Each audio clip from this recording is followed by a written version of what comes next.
Salut les amis, alors voilà le premier essaimage de la saison, on est le dimanche 10 avril, donc voilà, donc en fait cet essaimage, c'est l'essaimage de la ruche de mon papa, parce qu'il a une ruche, et donc voilà, il vient d'intervenir dessus, il a posé un drap, donc c'était là dans le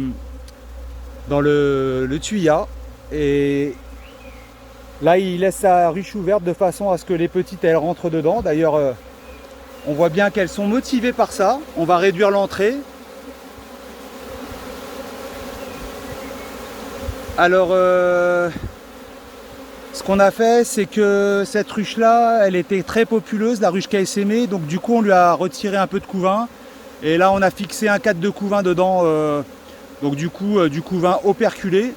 Parce qu'on n'a pas besoin de ponte fraîche pour qu'il y ait élevage. Puisqu'il y a déjà une reine. Normalement. Voilà, donc on va prendre le toit, on va mettre d'abord le nourrisseur comme ça par dessus.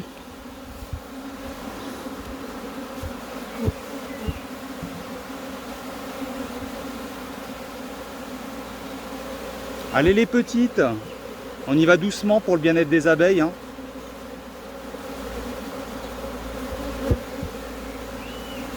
Allez là la reine, je la vois, hop, elle est là, elle est là, elle est là, elle est sur le toit, hop je l'ai vue, elle est descendue. Entre les cadres. Hop, vite, on va refermer, je l'ai vue, je l'ai vue. Elle n'est pas marquée. Forcément, elle n'est pas marquée, dis donc. Alors là, il va falloir que je vérifie ça tout de suite, si la reine, elle est marquée. Eh bien non, et je vais vous expliquer après ce qui s'est passé. Prends l'enfumoir, s'il te plaît. Comment?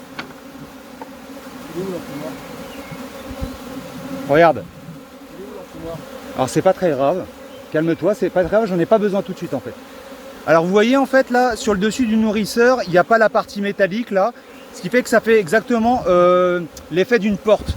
Donc là je vais clore sans écraser les abeilles, donc avec ma balayette je vais les pousser, ou je vais laisser comme ça pour l'instant le temps qu'elles rentrent toutes. On va laisser ça comme ça, on va observer, tiens. Mais j'ai vu la reine. Alors je vous explique rapidement. Depuis le 29 mars, vu la météo, il a été impossible d'intervenir sur les ruches. Donc les ruches, elles étaient full couvain. Le 29 mars, je visite la ruche et je me rends compte qu'il y a une cellule royale de remération. Et je ne trouve pas la reine.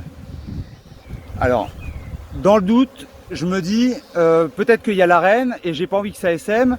J'avais la météo sur une semaine, il y avait un gros refroidissement et derrière, ça reprenait un petit peu.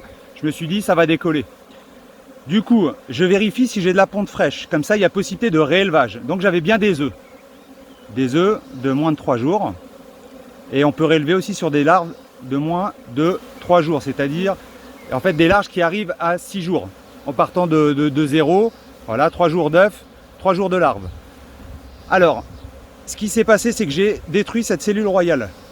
Et je devais visiter la ruche, chose que j'ai pas pu. Et aujourd'hui, c'était prévu que je passe. Sauf que ça a essaimé avant que je passe. Donc, cette reine-là, elle n'est pas marquée parce que l'autre reine était marquée. Ça, cette reine-là, c'est une reine qui a été réélevée du 29 mars. Voilà. Donc, on est le 10, 11, 12. Et si on calcule une reine, c'est 16 jours.